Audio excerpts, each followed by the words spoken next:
Bonjour Fanny. Bonjour Isabelle. Merci de me recevoir aujourd'hui dans ton cabinet. Est-ce que tu peux nous dire où est-ce que nous nous trouvons et puis qui tu es? Alors actuellement nous sommes à Carpentras, au cabinet Chaman. Voilà, je suis à la Vispa. Donc c'est une maison de thérapeutes, voilà, où il y a d'autres thérapeutes, astrologues, kinésiologues, psychologues. Et donc moi là je suis là depuis 1 an et demi. Je vais bientôt déménager sur Mazan parce que le lieu va fermer et va se transformer. Et donc je m'appelle Fanny, j'ai 45 ans, je suis maman. Je suis soignante de métier, donc infirmière, et je suis surtout ici thérapeute en médecine traditionnelle chinoise. Je fais du massage énergétique et je fais aussi de la formation. Je transmets l'art du massage qui est une de mes passions. Super. Et depuis quand tu pratiques cette deuxième activité? Je me suis formée, en fait, si tu veux, en tant qu'infirmière, j'ai toujours été attirée par la psychosomatique. Voilà, ça a commencé comme ça il y a très très longtemps. Et puis j'ai toujours été attirée par l'Asie de l'enfance, voilà, des spiritualités, des choses comme ça. Les voyages aussi, voilà, qui m'ont sensibilisée. Donc je découvre la psychosomatique en travaillant initialement en psychiatrie. Et donc je me forme à différentes choses, mais des petites formations. Donc j'en voulais plus et je me forme comme premier temps comme praticienne dans le massage bien-être. Ça remonte à, en fait, je sais même plus, une vingtaine d'années, oui, quelque chose comme ça, ou 15 ans. Et en pratiquant le massage, en fait, je me suis rendu compte, en touchant aussi les malades, qu'il y avait quelque chose qui se passait. Et c'est là que j'ai poussé l'apport de la médecine traditionnelle chinoise. Et j'ai été diplômée en 2016. Voilà. Donc j'ai ouvert un premier cabinet que j'ai dû fermer au moment du Covid parce que c'était compliqué de gérer les deux activités. Et là qui est rouvert depuis un peu plus d'1 an et demi. Voilà. Donc à côté, je me suis formée aussi à l'aromathérapie. Enfin, j'ai une façon de travailler qui est très holistique, avec plusieurs choses. Plein d'outils. Ça fait longtemps que ça m'a accompagnée et que ça m'aide dans justement le soin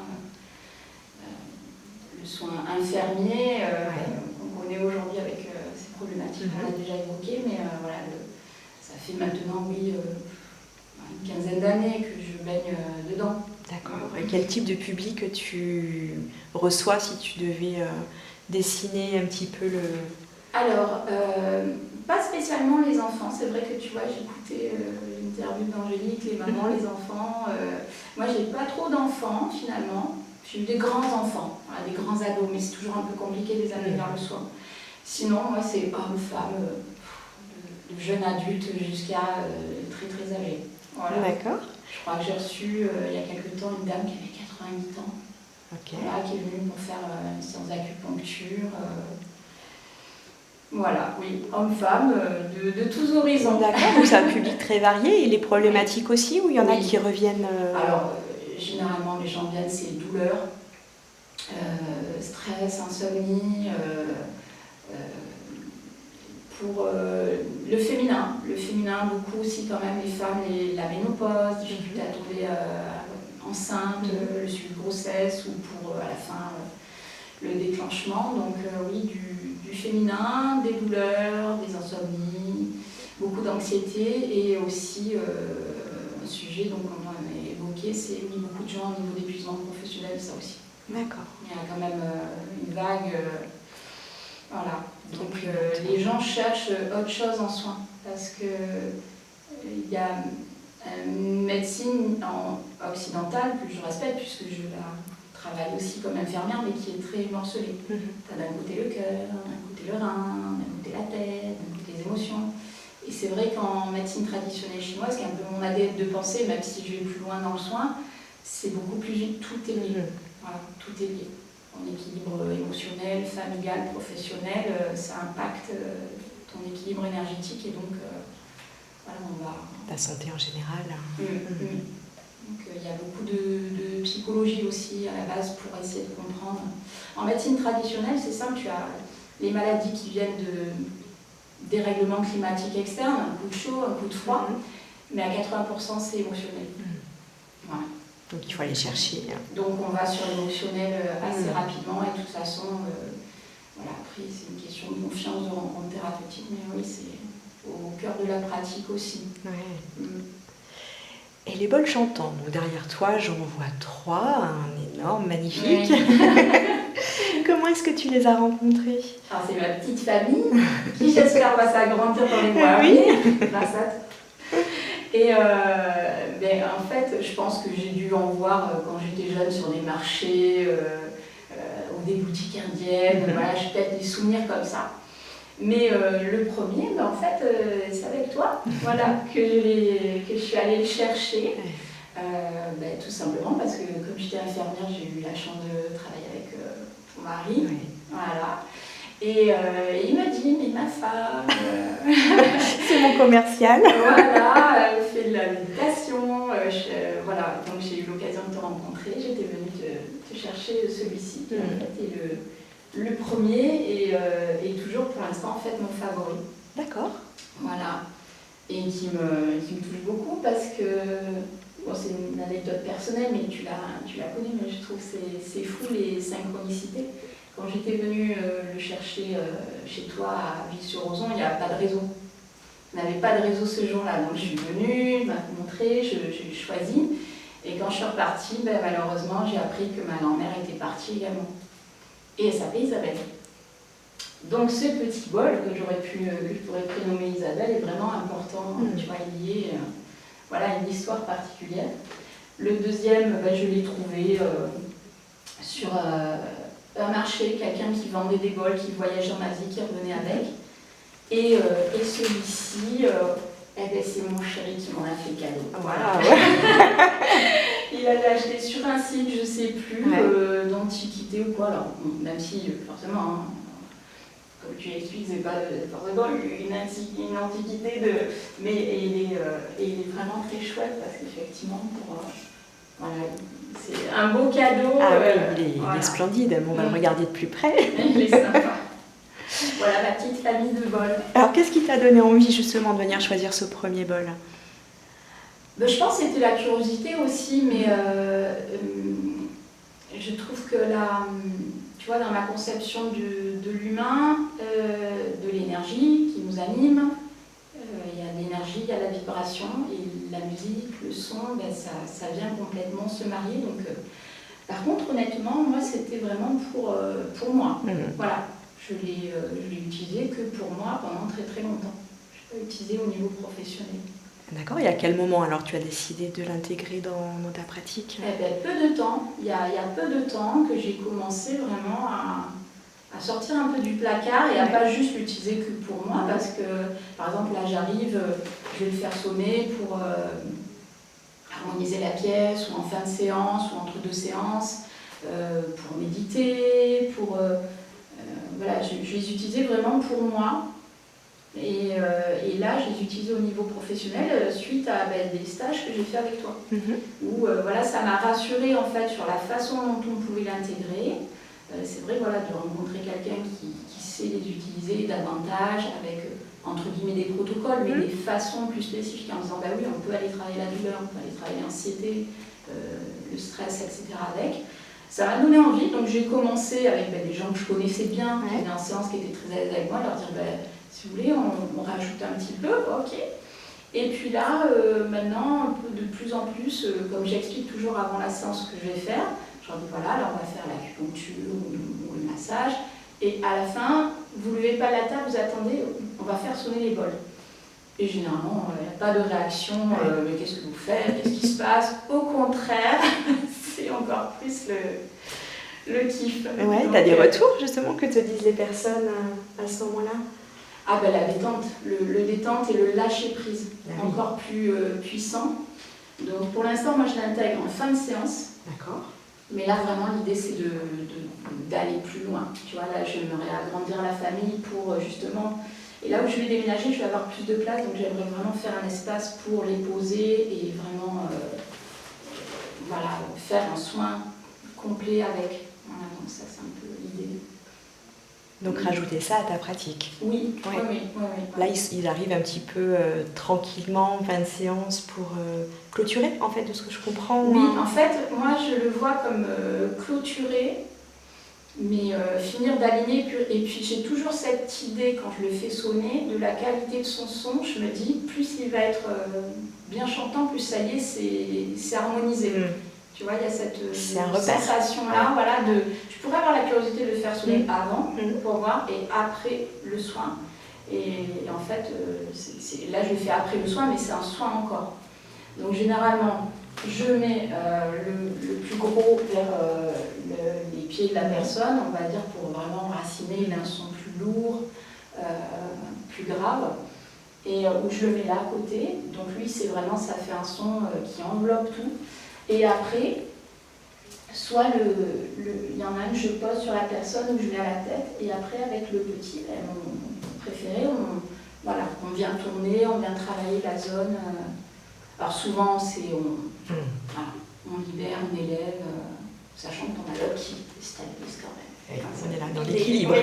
Voilà, c'est ma petite pratique avec. Et quels sont les retours de tes clients? Ah bah la détente. Généralement, quand on a terminé, ils ne veulent plus que ça s'arrête. Souvent, je peux rester là. Si je pouvais me transporter chez moi, ou si je pouvais, je reviendrais la semaine prochaine. Ah oui. C'est vraiment, il y a un grand kiff ça a vraiment bien harmonisé l'énergétique. Je trouve que ça se marie très bien avec le bol chantant, avec ce soin. Et tu as vu d'autres effets sur les clients, ou pas encore parce que tu l'utilises pas encore comme tu le souhaiterais? Non, écoute, alors moi je leur demande toujours s'ils peuvent me faire un petit retour après. Et j'en ai qui le font, puis j'en ai d'autres qui font pas, et qui après quand ils reviennent en rendez-vous me disent « Ah mais tout a été très bien ». Donc c'est souvent dans après que ça continue de bouger. Donc l'idée c'est vraiment de faire un nettoyage énergétique et de remonter l'énergie vitale, alignée, pour que les gens retrouvent leur cœur tranquille et serein, leur clarté de pensée et leur envie et leur dynamisme pour avancer. Donc c'est vraiment un soin d'alignement. Pour moi, le bol vient vraiment aider à encore plus aligner, faire vibrer. Et il y a vraiment cette notion de lâcher prise, parce qu'en fait, je lui ai fait découvrir à d'autres personnes qui ne connaissaient pas du tout.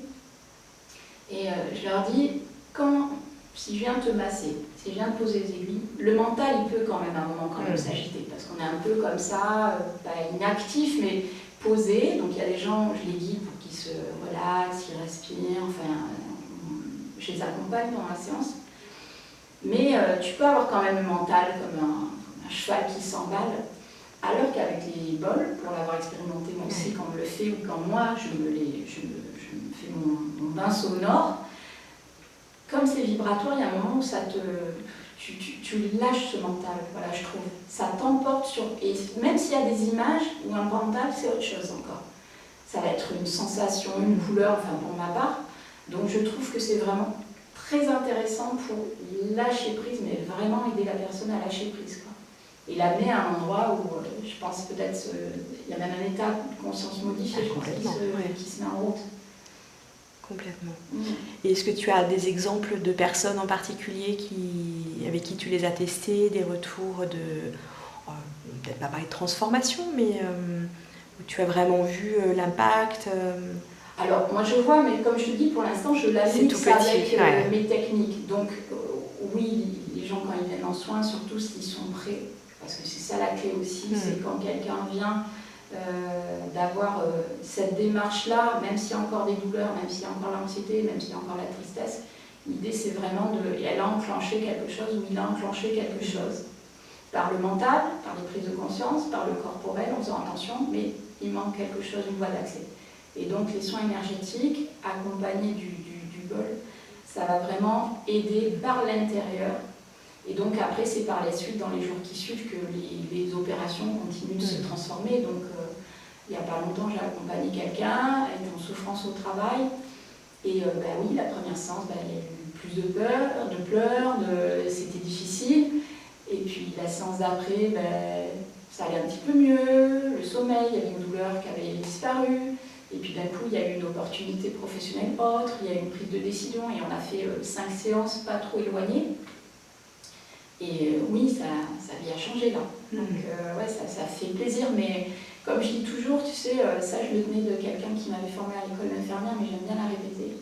Pour rester voilà, les pieds sur terre aussi, il dit nous on soigne, mais c'est la personne qui guérit.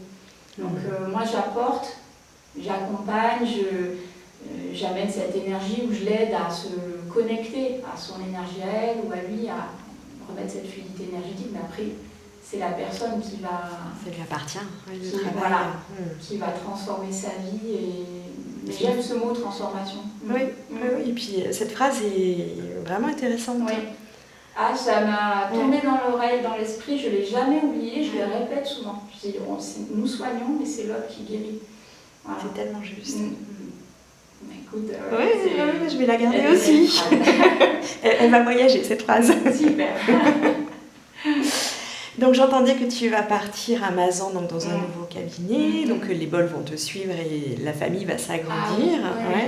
Donc ça veut dire que tu envisages de créer un nouveau soin particulier. Tout à fait. Oui, là c'est en fait ça fait quelques temps que j'avais déjà un nom qui me venait, tu vois, parce que je suis très inspirée par la nature, forcément. Cabinet chaman, c'est ça, c'est cet esprit que nous avons tous en nous.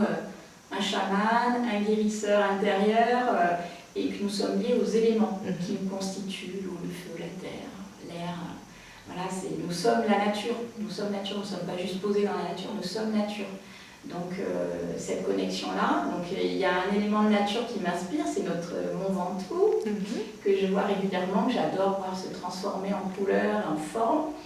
Et donc j'ai pensé à un soin, et là, l'autre jour, j'étais en voiture, en déplacement, et d'un coup, boum, j'ai dit, mais clairement, oui, le bol à tel endroit, comme ça. Donc oui, ça va sortir, je pense, d'ici 15 jours, voilà, le prochain soin cabinet chaman. Donc, et pour dire le nom, il s'appellera la montagne bleue. Wow. Voilà, la montagne bleue. C'est beau. La montagne bleue. Et je suis amoureuse de la littérature aussi. Donc c'est pour ça, moi, les mots, les noms, la poésie, ça va bien ensemble. Ça va bien ensemble. Et ça sera un soin où il n'y aura que les bols ou tu vas mélanger d'autres pratiques? Et oui, je vais... Après, en allant plus loin avec toi et d'autres formations, parce que moi j'aime travailler avec toi, apprendre de toi, oui, un jour faire un soin uniquement de sonothérapie avec les bols. Oui, bien sûr, ça m'inspire complètement, ça serait tout à fait envisageable. Mais là, oui, on va ancrer le bol et je pense des soins autour des méridiens et des centres énergétiques. D'accord, très intéressant. Je suis en train de visualiser, je vais le tester bientôt, là. Et puis voilà, après, en avant. Mais son chemin. Oui, les bols, par contre, seront vraiment la base. Là, ils seront au centre, ils ne vont pas être dans la clôture, ils vont être au cœur du centre. Au début, au milieu, à la fin, on va voyager. Waouh. On a hâte de le découvrir. Oui. Et justement, qu'est-ce que tu aimerais encore découvrir sur les bols chantants? Parce que tu sais déjà pas mal de choses. Alors, moi, j'aimerais m'introniser aussi au niveau, parce que, bon, comme je disais, j'en faisais une pratique privée qui devient professionnelle ici en cabinet libéral où j'ai mon champ d'action entièrement libre, où je ne suis pas brimée ou oppressée par l'institution. Là, et j'aimerais pouvoir quand même, là où actuellement je fais mon poste comme infirmière, mes missions, développer en fait les thérapies non médicamenteuses. Donc j'aimerais vraiment arriver à le mettre aussi. Actuellement, je suis dans un EHPAD, donc je m'occupe de personnes âgées en fin de vie. Donc j'aimerais vraiment arriver à l'introniser. Déjà vraiment développer la RES, donc la résonance cutanée, c'est une technique énergétique qu'on va... En fait, je veux créer un lieu là-bas qui j'aimerais l'appeler Cocon, et j'essaye de fédérer d'autres soignants pour qu'on mette en place ces thérapies non médicamenteuses. D'accord. Et le bol, en fait, l'autre jour, si je peux raconter encore une anecdote, parce qu'elle m'a scotché, ça s'est passé avant-hier. J'ai un résident qui est très abîmé dans la maladie, un monsieur qui a un Parkinson très avancé, il est handicapé maintenant, c'est un monsieur qui a fait de la musique, qui a beaucoup voyagé, voilà. Et là qui maintenant est très handicapé, qui a besoin d'assistance. Et en fait, je vais le voir dans sa chambre, et je lève la tête, Et sur le placard, je me dis, mais c'est un bol chantant. Il a un bol chantant, mais énorme. Énorme. Et donc je lui dis, tu vois, il m'en parlait, j'aurais des frissons. Je lui dis, excusez-moi, est-ce que je peux me permettre de le descendre? C'est un bol. Il me dit oui. Donc je le descends, je lui montre son bol, parce que lui, de là-haut, il ne le voyait plus. Hein. Et oui. Et je lui dis, mais. Et donc là, je prends, et je lui permettez, oui, allez. Et on le fait sonner. Et là, un son super. Et je le vois, il a les yeux qui s'éveillent d'un coup, qui brillent. Et avec ses mains, même si elles sont. Il les a approchées, donc je lui dis mais attendez, bon, vous ne pouvez pas ouvrir la main pour le tenir, puis il était très lourd. Donc déjà les mains pour s'approcher, le sentir vibrer, il voulait mettre la main dedans, et il était comme ça, il avait le sourire, et donc je lui ai posé sur le ventre, donc on l'a fait taper sur le ventre, donc et je voyais ces grands cycles respiratoires comme ça, et je lui dis mais il vient d'où ce vol? Vous l'avez ramené de voyage? Et il me dit non, et puis il a un accent charmant, il n'est pas d'origine française, il me dit non, c'est un ami qui me soignait avec, qui me l'a offert. Donc je lui dis mais ça remonte à quand? Racontez-moi. Et donc il avait quelqu'un qui le soignait en acupuncture dans son pays et qui utilisait les bols aussi dans sa pratique. Okay. Donc, et c'était dans quel pays? Il est de Belgique. De Belgique, ok. Ouais. Et ça, je me suis dit, c'est un signe, famille. Ouais. C'est un signe, tu trouves un bol dans la chambre. Du coup, j'ai rappliqué l'autre collègue, viens voir. J'ai dit, mais il faut le montrer aux filles. Oui. N'oubliez pas qu'on les utilise de temps en temps pour vous aider. Elle m'a dit, oui. Ouais. Donc, j'en ai parlé aux transmissions, on m'a regardé. Comme tu imagines, mais qu'est-ce qu'elle veut faire? Ah non, mais si vous n'avez pas essayé, il ne faut pas juger. Voilà. Très bien. Et puis, l'argument, c'est non médicamenteux. Donc, tous ces soins énergétiques qu'on peut faire et la sonothérapie avec les bols, qu'est-ce qu'on risque? Voilà. Bon, après, il y a des précautions. Tu expliques en formation, il y a quand même des précautions, quelques précautions médicamenteuses, thérapeutiques. Mais sinon, pourquoi s'empêcher d'expérimenter quelque chose d'autre? Et de s'en priver, parce que ça peut tellement leur apporter. Moi, c'est un de mes projets, d'aller en EHPAD. Eh bien, écoute. Voilà. On a peut-être une ouverture là qui est en train de se faire une connexion pour. C'est vraiment. Non, mais c'est quelque chose qui me touche beaucoup. Bon, on va s'en parler tout à l'heure. Il y a encore des choses des ouvertures, c'est magnifique. Oui, parce que je pense que ça peut vraiment apporter de l'apaisement, justement, quand le corps est un peu coincé soit dans la douleur, soit dans le handicap. Et oui, ça peut créer beaucoup d'ouverture et de plaisir et de détente. Oui, et puis tu sais, nous, alors j'ai beaucoup de chance quand même parce que je blague, mais là, dans cet établissement, et c'est pour ça que j'accepte d'y travailler, sinon je ne serais pas restée ou je n'aurais pas accepté la mission. Il y a de très belles personnes, très belles âmes, et c'est un EHPAD encore très familial. Il n'y a pas beaucoup de monde, c'est encore familial. Et moi, je sais que le toucher, c'est quelque chose que pendant longtemps, on te dit ah non, il ne faut pas toucher les gens, ou il y a des contagions, ou en psychiatrie, il ne faut pas toucher les gens psychotiques, ou ci ou ça. Et en fait, du coup, on arrive à un corps qu'on ne touche plus, qu'on ne choisit plus, et en plus là, quand tu rajoutes la maladie et l'âge, et les pertes d'autonomie, tu arrives à des gens qui, en fait, et puis on les transforme en tâches objets, donc c'est une bouche à nourrir, c'est un pansement à faire, c'est quelqu'un à torcher. Mais oui.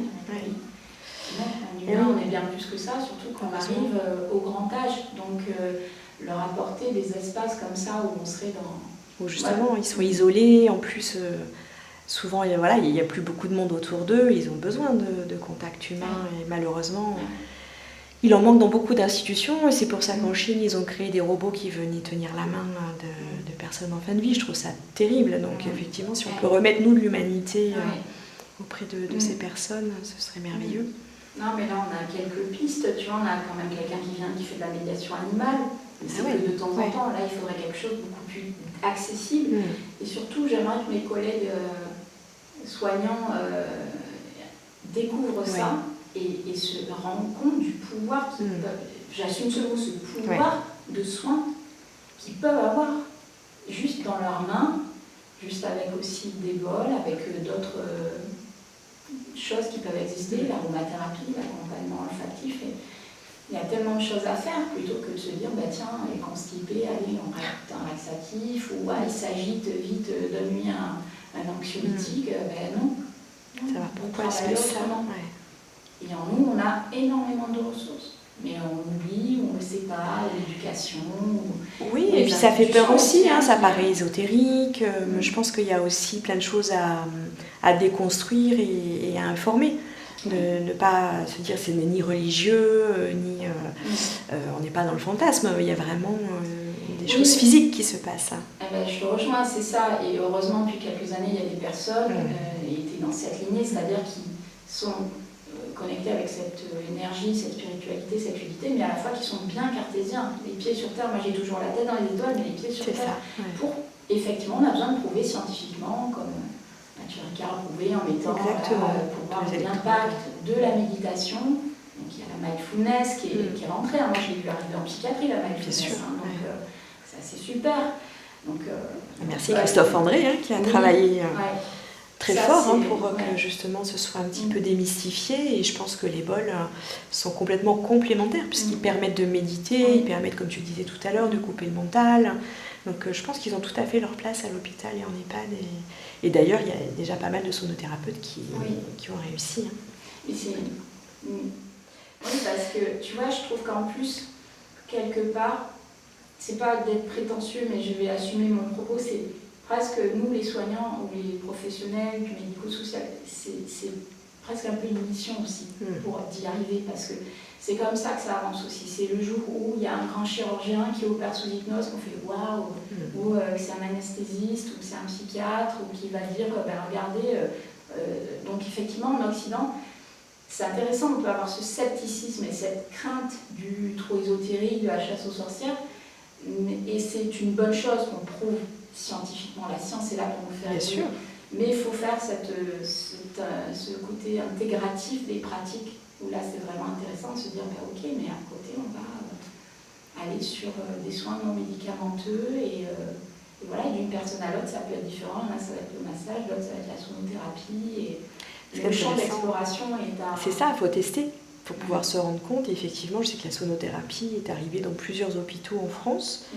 Et là, notamment dans un hôpital à Paris, il y a des études qui sont en cours, qui sont terminées, on attend les résultats, sur la gestion de la douleur après des interventions cardiaques.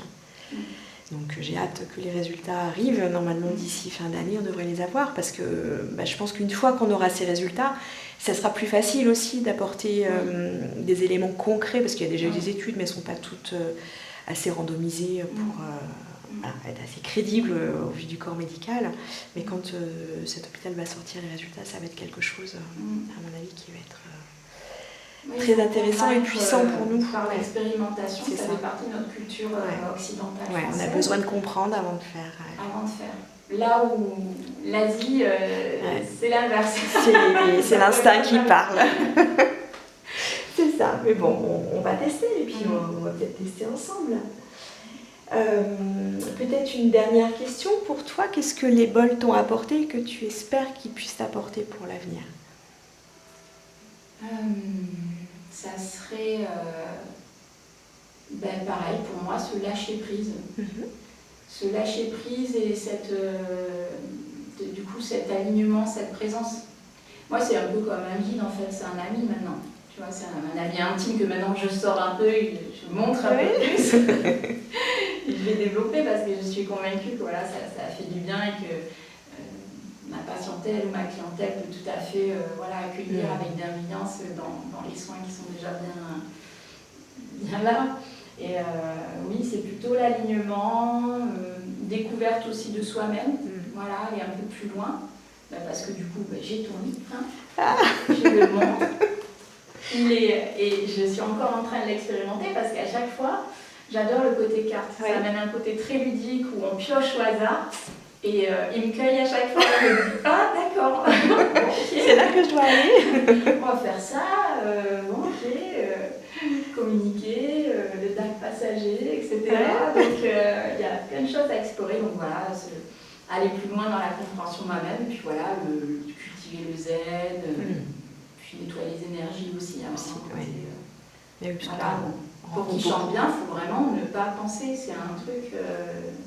Enfin, c'est comme si tu mets la tête dans le bol. Je sais pas, il y a un truc un peu très compliqué à expliquer. C'est vraiment, ça s'expérimente et ça se ressent. Donc, il te ramène à l'instant présent systématiquement. Voilà, parce que s'il y a une préoccupation, ça va pas être pareil. Donc, te dire non. Mais c'est ok. Allez, c'est ok, d'accord. Ça me travaille. Voilà, peut-être je l'avais pas senti, mais ça me travaille. Bon, bah, qu'est-ce qu'on peut faire pour ça? Bien, monsieur. Ouais, super. Écoute, merci beaucoup, Fanny. Merci à toi. Peut-être pour terminer, est-ce que tu voudrais nous faire chanter tes bols? Allez. Qu'on puisse les entendre. Les entendre. Et puis on ira peut-être te retrouver à Mazan quand tu seras installée et tu nous parleras de ton soin bleu. Avec plaisir. Alors.